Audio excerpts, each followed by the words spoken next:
So we're still persevering with the Ball of Fire, the 5th Indian Division, and what have we got tonight? And we are doing a little bit of change around, and we've got a little bit different. But what I've got coming hasn't arrived yet, so we're still stuck with the Bren carrier. But it's going to be proxying tonight if I remember it. So let's start from left to right. We have a flamethrower team. We've then got our officer and his Batman. We've got the Army forward observer, free forward observer, and then we've got the 25-pounder and the spotter. And there we've got our universal carrier for the troops. And then we've got our universal carrier with the anti-tank rifle, which is going to be a Lanchester armoured car tonight. So that's going to have 2 MMGs. Next up, Matilda, our 2-pounder. And to the side of them is our anti-tank rifle team. Next row, we've got our commandos, veterans, with submachine guns. Next unit up is our Gurkhas, rifles, veterans. And then we've got a 10-man Muslim Indian infantry unit and a 10-man Sikh, 8-man Sikh infantry unit. The 2 8-man units have got LMGs in them. And then we've got our truck veteran. So that's the British East African Army for Karen. You ready? Okay, we're trying back to the Japanese, because I did so well with the Japanese before. I haven't used them for a long time now. I'm using the RNS, which is a bit under the Pacific Defenders. It's Iwo Jima 1944. So lots of infantry, lots of people in ghillie suits, but not a lot of armour. Basically, if I take it, the armour first, Chai-Hai, which is straightforward medium tank with a light howitzer and a medium anti-tank, medium machine gun rather, in the hull. That's on a regular. The big massive great gun we have there is actually a Type 88, which is sort of nicked obviously from the German 88. It was their version, it was pretty much without a gun shield, not quite as high powered as the 88, but obviously with this we need a tow. So we have not a yak team, sort of a yak team and horse and pony sort of team to pull it, which is going to be fun trying to move the thing. Anyway, moving forward, we have Second Lieutenant with his mates. These guys aren't based yet because that one's got a submachine gun. We've then got 2 snipers, 2 sniper teams, both regular. And then from the right hand side we've got 2 units of regular, of 8 in a team, all rifles. Then, interesting, I'm trying inexperienced engineer team. Ironic, but Different. it means with their fanatic, the fact they're fanatic, we haven't got such a leadership problem, and it's a case of a delivery system for the flamethrower in it. So we'll see how that goes. We've then got these 6 here. They're actually 2 units. They're veteran scout teams. All got submachine guns. We'll see how they go. They've obviously got forward deployment. The last 2 teams are improvised anti-tank teams. All veteran with ghillie suits. Again, forward deployment. So we've got a fair amount of forward deployment here. I'm hoping to God we get a set up one rather than move on with the big gun. But that's basically it. 1,000 points. See how that runs. Okay. Annoyingly, the overview of the scenario didn't come out on video, so whilst you're listening to this, I've stuck in a picture of the 25-pounder. So we're playing hold until relieved. With this one, there's an attacker defender. There's an objective that's set up in the middle of the board, and it can either go to the left or to the right of the centre, up to 12 inches. So that's in the centre. The defender sets up 2 units. One could be a 7+ armour. Can't be any greater than 7+, so you can get 2 units on the table. The attacker then sets up all their infantry, or any or all their infantry. And then the armies are divided in half, and they are in first reserve, and the rest are in first wave, and the rest are in first reserve. Diced off, and Colin won, and he decided to be the attacker, so that left me as the defender. And as you can see in the next bit of video, this is how I set up. So we've done the pre-first turn setup, and I put down the Sikh unit behind in the wood, and my Lanchester armoured car, or circa the universal carrier, which is down. And then, as on this fender and my first wave, I've got the forward observer and the spotter. I've deployed them on, so one's in the wood there, and then one's in the house there. Which then means that Colin has to deploy 18 inches back all his troops. So the line of the dice there is his demarcation line, so where he can put those. So he can put any or all of his infantry on, but the artillery and the tank has to stay off. So end of turn 1, and first blood went to Colin with his sniper. First sniper took a shot at the free artillery observer and missed, and the second sniper didn't and killed him. So that was my first unit off and gone. So over this side I've just got my light anti-tank, well, light artillery observer, and Colin's got some men coming up behind. And there he's got a little man. Don't know what that little man is. Spotter. He's a spotter. And then the sniper team. Guns off the table. Colin's advancing up his nasty little anti-tank, irregular anti-tank, improvised anti-tank team. Yeah, they've got sticks and stones. I managed to kill two of them and put a pin on, but they're fanatics, so they'll probably charge. And then we managed to kill one of the SMG team, the little scout team, and put a pin on them, but they passed their leadership test and they advanced forward and took a shot at the Indians in the woods. Indians in the woods? Indians in the woods. Indians. Wrong continent.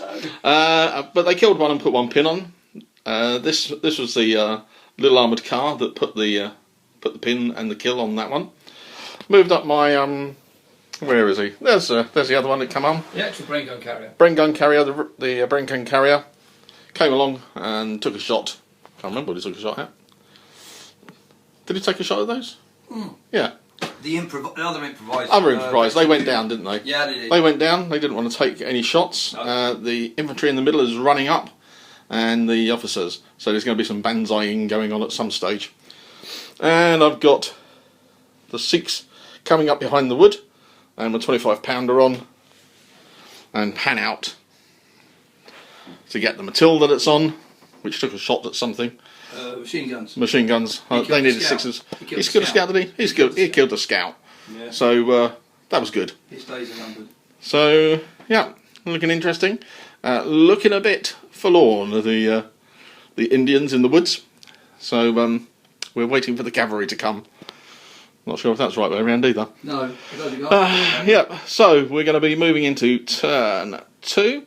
Colin's reserves can come on, and my reserves can come on.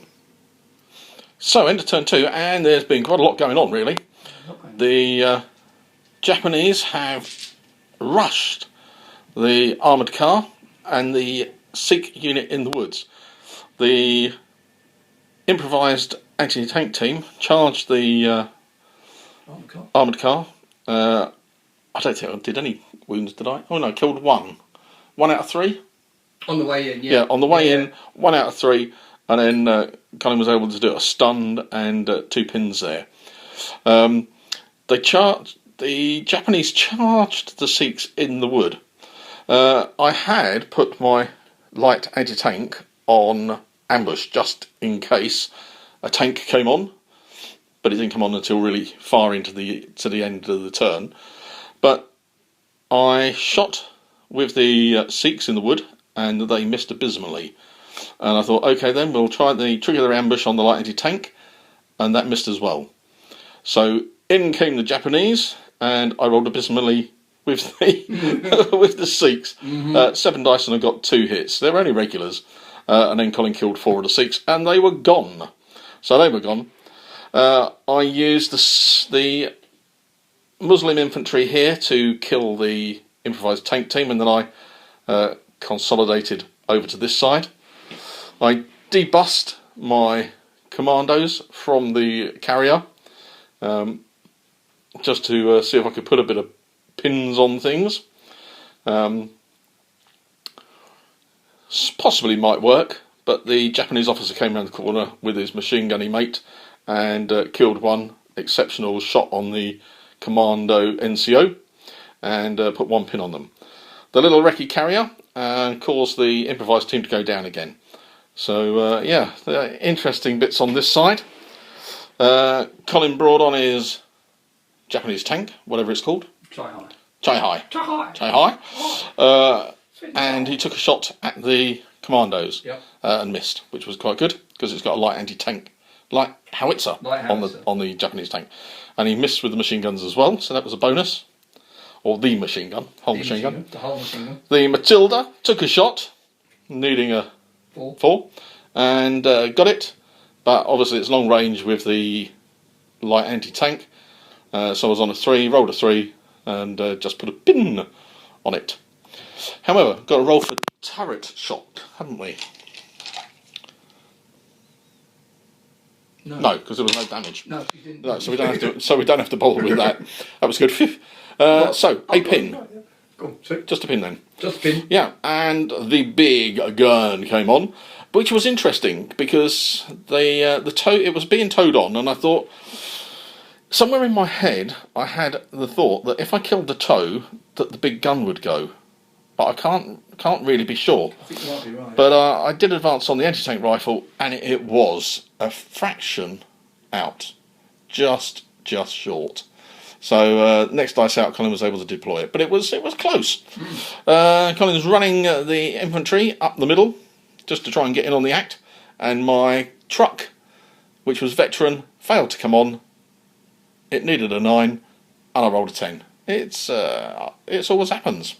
So we're going to turn to turn 3. Well, there's definitely been some Japanese charging here.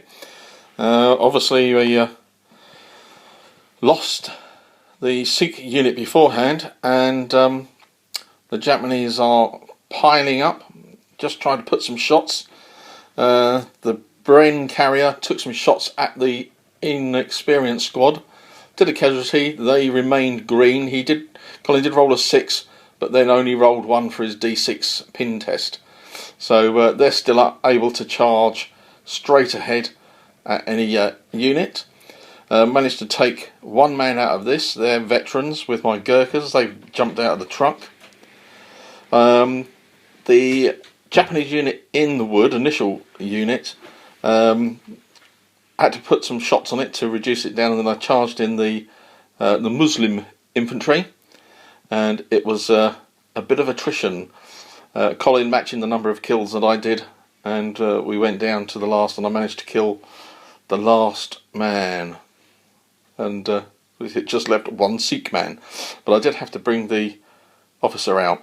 And then Colin advanced up his officer to take a shot at them and put a pin on them. The little Japanese submachine gun team attacked the armoured car and managed to put a pin on them.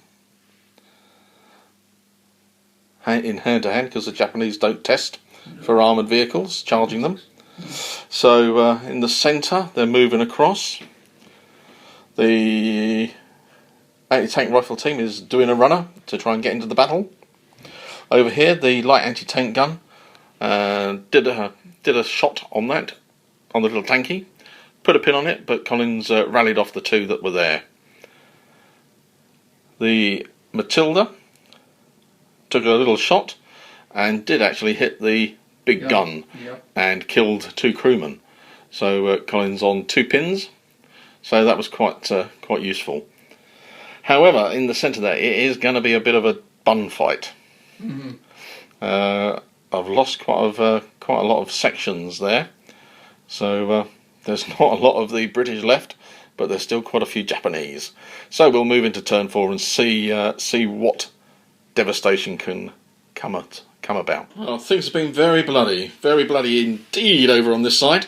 The improvised anti-tank team over this side went to charge the universal carrier, and I fired and was able to kill all 4, which was quite unbelievable, really, wasn't it?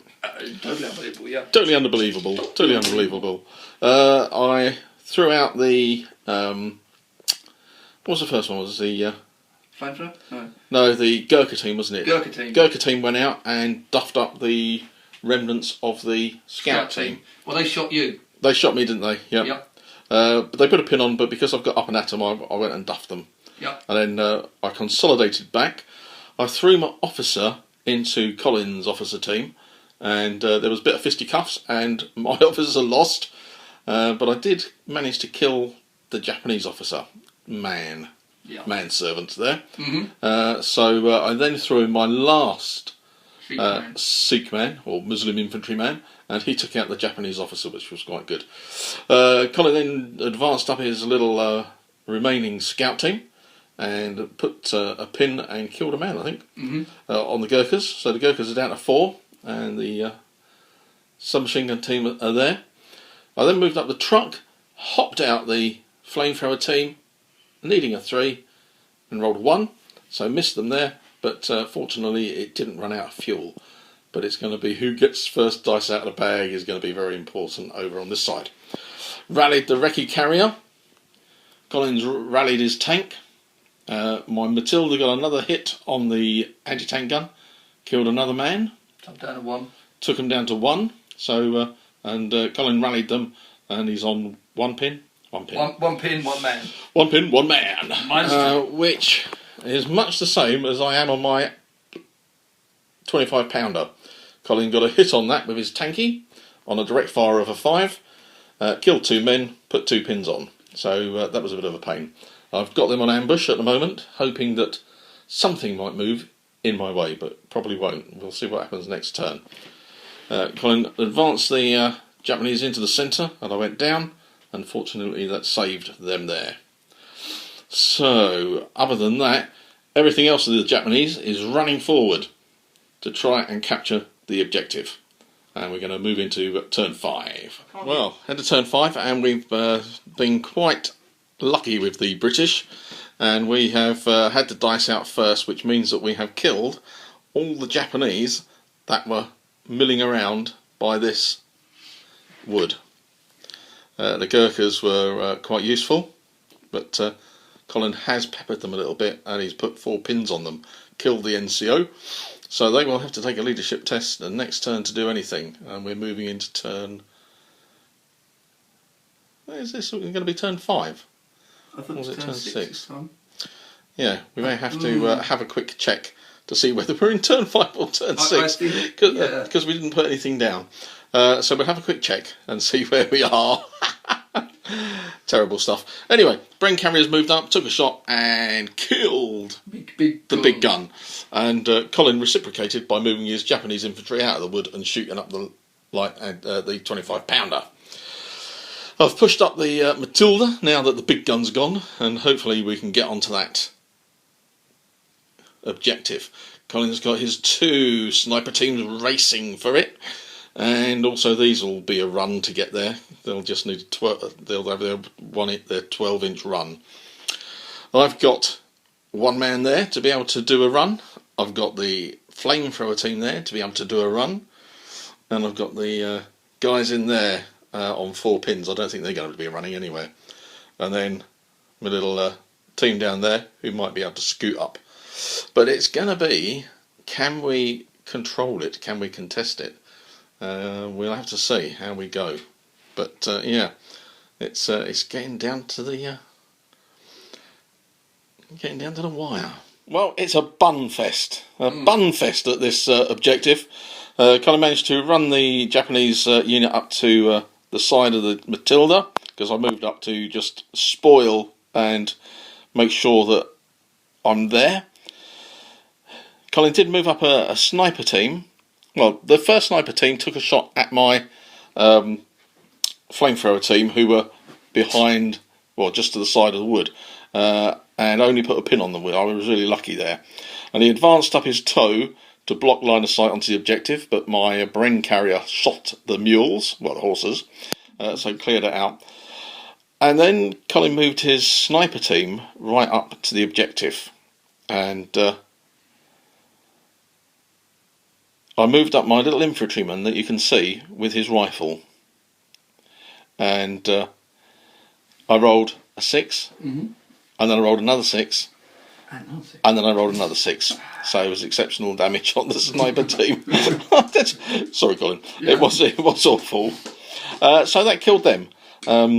So what I then did was run the flamethrower team. I couldn't get a shot in on the squad because I would have been flaming my own tank.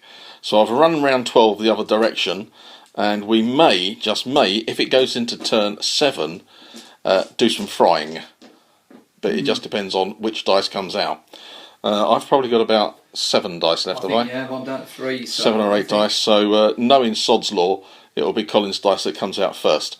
But do you want to roll a dice, Colin? Not really, but I will. Yeah. Is it 1, 2, 3? It stops, and 4, 5, 6. It continues. 1. 1. So it stops, and we get a draw. So yeah, that was a hard fought one. Wow. Yeah. Yeah, it's an interesting one. Definitely. Certainly an interesting one.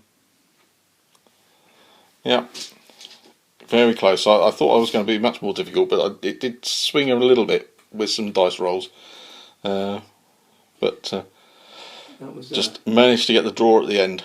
well, I think I was lucky to get the draw, actually. Mm. You'd have had the victory if we'd rolled a 4. Yeah, possibly. Definitely. Possibly, yeah, depending, I yeah. think so. I had too many targets.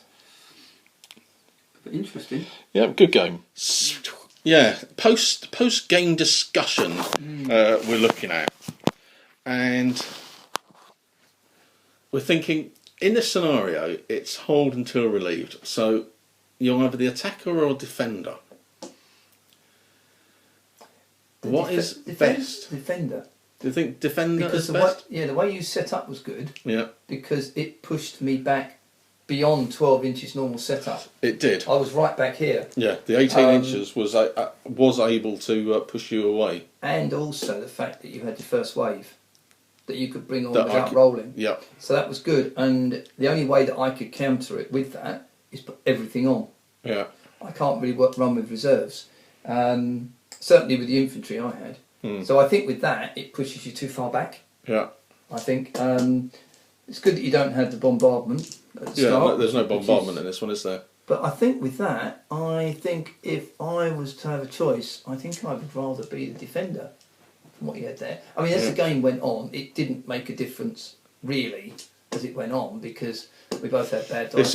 It's a dice roll, isn't it, that comes out? You missed at the wrong time, I missed at the right time, and everything else. Yeah, So as far as that goes, but the scenario, the basic workings of it, I think it's a defender one. I think go for the defender. I think you have the advantages on the setup, and it's annoying having to put 2 units so close, but yeah. at the end of the day, what you did put out, but then again, I didn't really have anything anti-tank, did I really? No, well, yeah, you had the improvised anti-tank guys, but they, as you say, they only can only ever glance. Yeah, but they count as tough fighters. Yeah, that is Only if they hit vehicles. Oh right, so they're not too tough fighters against Not normal infantry. No. But it's tough fighters against vehicles. Yeah, and that you Could can get. be good. Yeah, I mean it depends on. It's the fact that you could have got 5, potentially 10 hits Yeah. if you rolled well, Yeah. which is quite good. And okay, it's a glance. Yeah, because they would all add up. They would all add up, wouldn't they? Yeah. I mean, okay, you get a glance, but what else can you hope for with a guy with chewing gum and I don't know bombs on the end of sticks? So I think I don't know about that. No. I think I prefer them to the suicide guys because they just stand and they can also shoot. They can They've shoot. got 5 can't they? rifles. Yeah. So at least they're vets with 5 rifles. Oh well. Expensive. Expensive. So yeah, I think for mine, yeah, I'm quite happy with how it runs. I think the armoured car, using an armoured car with 2 medium machine guns rather than an anti-tank rifle and the light machine gun and being open topped is going to be better. A lot better, yeah. So I'm hoping for it to arrive tomorrow in the post. Woo! That'd be good. Yep. But the Gurkhas work well. They do. They're a threat. They are a threat. You don't want to combat them. You've got to No. shoot them because losing half your attacks, and certainly if they're coming in on you and they're tough fighters as well, and Yeah. with the up and at 'em, They're horrible. Yeah, I think the flamethrower is an added threat. Running them in the truck with them. Yep. And then the commandos are quite useful, but it's only a unit of 5. But they're all submachine guns. They are submachine guns. So that's not bad. No. It's like running my scouts with 3 submachine guns. Yeah, good. You've only got 3 of them. And the Matilda did survive this time around. Matilda did You could have wiped it with that shot from the. I could have done. With the heavy anti-tank gun, but fortunately it didn't. It just. I think I needed 4, wasn't it? Yeah. To glance. And I got 3. So hey. But then you got two big shots with AH. Yeah. Took it out really. And that was it. That neutralised it, didn't it? But as we say, the other thing is the vulnerability of bringing it on with a tow. Yes. If the tow then gets killed, I think you're right. I think that's what we were discussing with the tow. That if I'd shot the tow when it still had the gun limbered up, then we're thinking that the gun would disappear. I think it would be a casualty. So if anybody watches the video and gets to the roundup, let us know if we got it right. We'll probably have a read anyway and check it. Yeah, I think that's something we need to find out about. Yeah. Certainly when I'm able to wheel that thing around. But other than that, I like the scenario. Yeah. Scenario's good. It's an interesting one. And if we stick in a secondary objective, then it wouldn't be so bad, would it? Well, we left the whole left and your right hand side of the table because we obviously had got to run for that. Displaced that off to the right. And so, yeah, it was very much that side of the table was pointless. You just got your spotter up there and that was it. Oh well, a good game. I think so. A good bash up one another there. Yeah. Well, I hope you enjoyed the game and our little roundup at the end. If you liked it, please give it a thumbs up. Subscribe if you haven't. There's more in the pipeline. And share with your friends. And thank you very much for watching. And we'll see you again. Take care.